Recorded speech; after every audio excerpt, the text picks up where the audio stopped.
Hi, everyone. Welcome to today's installment of IF and Love Cinema. And today we're going to be talking about the Michael Cimino film, The Deer Hunter. I got this on 4K from Shout Factory. Very good transfer. As always, all these companies, they just put a lot of love and care into their products and stuff like that. And they make really awesome little like studies of them, especially movies like this that had a lot of special features, and all this stuff. Like it's a really dope set. This movie looks great, it sounds great. If you're gonna see this movie and you kind of want to blind buy it, um well, actually, you might not after you see this review, but if you're curious about it, there is a 4K available through Shout Factory. I'm sure it's on a couple of services right now. But yeah, Deer Hunter. Deer Hunter is a movie that I, much like a lot of you probably, remember seeing pop up in so many like best movies of all time, best movies of the '70s list. It won an Oscar, and all that. But there's not a whole lot of pop culture like. Um, Presence for this movie. I mean, outside of Russian Roulette, but like even then with like the Russian Roulette thing, I didn't know that came from this movie until like maybe 10 years ago, right? So yeah, so when you just know a couple of things about a movie and it's so celebrated, your mind kind of like starts to create this movie in your head.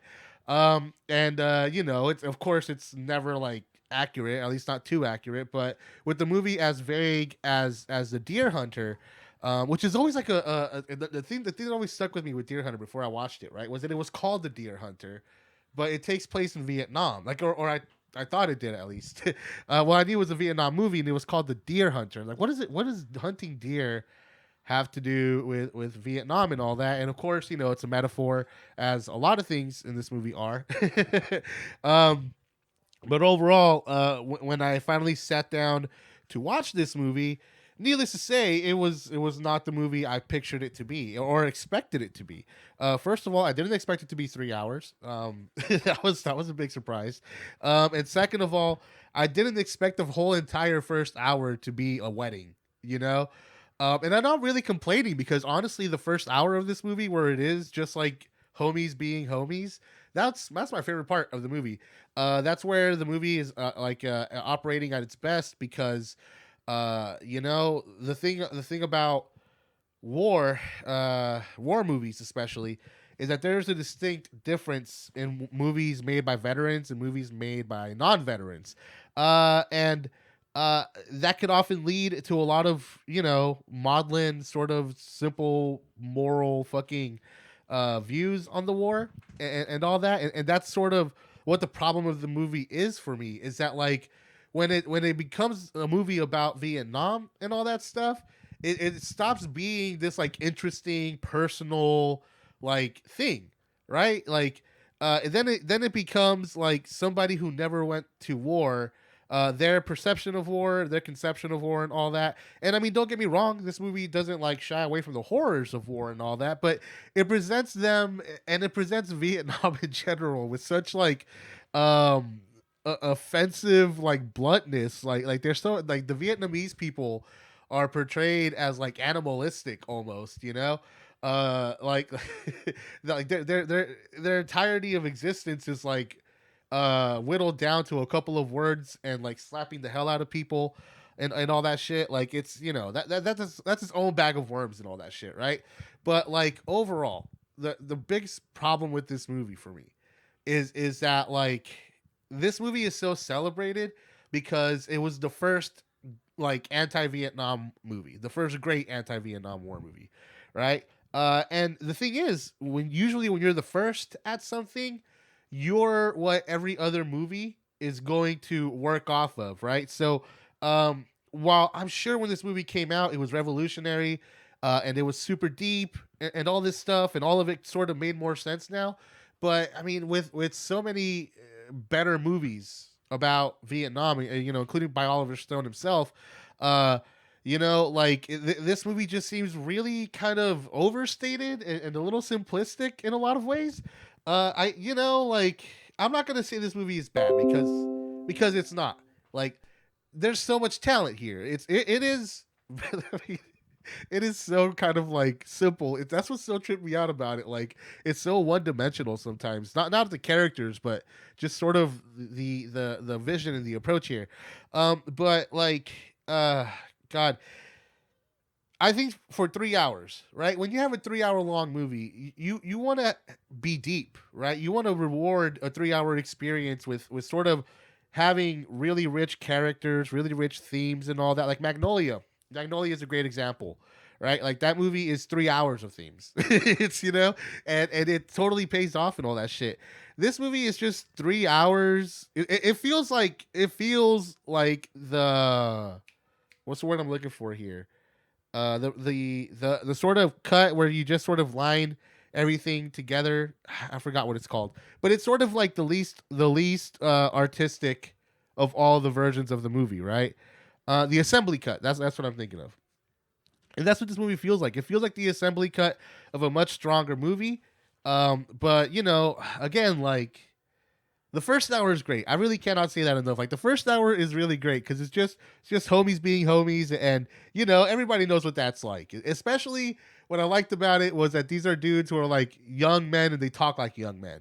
Not in that sort of stereotypical performative fucking sleaziness sort of way, but in sort of their ambition and the way they talk, their naivety and stuff like that. And that was really cool to watch. It's also kind of weird to see like Robert De Niro and Christopher Walken young. Like it's for me, I forgot. Like I never like really thought about it, but I'm like, wow, I never really even considered that Christopher Walken could be young, but he's young here and he's great. But I'm sorry if I'm jumping all over the place here, but like to focus things down, once the movie becomes about Vietnam, it becomes really simplistic, and then once the sort of the structure of the movie is we spend the first hour with the three main characters during a wedding. The second hour is them in and getting out of Vietnam, and then the third hour is them coming home. And so like the third hour is just like so over dramatic. I mean, it has some great moments. It's way better than the second half, the second hour. I'll give you that. But just sort of the ending of it. The ending of this movie is just way too blunt for me. And I like Darren Aronofsky, right? I could appreciate bluntness sometimes, But like, there's bluntness, and then there's like beating me over the head, blunt, like blunt damage and stuff like that. What else is there to say about the Deer Hunter? I'm glad I watched this movie. First of all, I'm glad that I saw it so that I know what it is. All right. I wish I wish I would have like just broken it because it is so weird. It is like a 1 hour, 1 hour, 1 hour mark almost. I wish I would have seen it more as like a like a mini series or something. I think I would have enjoyed that. I think I actually recommend that. No, actually no, because now that I think about it, there to give this movie credit, there are some very great scenes. There are phenomenal scenes in this movie, and I could see why it won an Oscar because despite the sort of overt cheesiness of it, um, this movie has some great moments. It really does. And one of them is the transition from them being at home to them being in Vietnam. Like it's so jarring and honestly does like blow like what the fuck is even disorient you in a very very great way. And there's also like some great action here, like all that stuff. The reason why I bought this was because I bought Heaven's Gate, right, which is Michael Cimino's next movie, and it's the movie that supposedly killed the new Hollywood, which is my favorite era of Hollywood, because well, Heaven's Gate is his own story. There's so many books and podcasts and YouTube videos about it. Look into it. But it's credited for killing for the new Hollywood. So I was gonna see it first, but then I saw this was on 4K, and I was like, you know what? Maybe I should see like his most celebrated movie first, and then watch Heaven's Gate. But I am planning on watching Heaven's Gate soon, and I'm pretty excited for that. But yeah, Deer Hunter. God, again, I'm sorry if I was all over the place here, but like, it's just a movie that of all the movies I've seen recently, kind of like stuck with me, and not like in a not necessarily good way, but in the sort of like frustrating way. Like, oh man, it's so close to being great. But it is a movie I recommend watching. Like, it is a movie that is worth watching. It's just it doesn't hold up. I think ultimately that's what it comes down to. This movie just doesn't hold up. I'm sure it was great back in the day, but these days it's a bit corny. So that's gonna be it for today, guys. Thanks for watching. Till next time. Peace.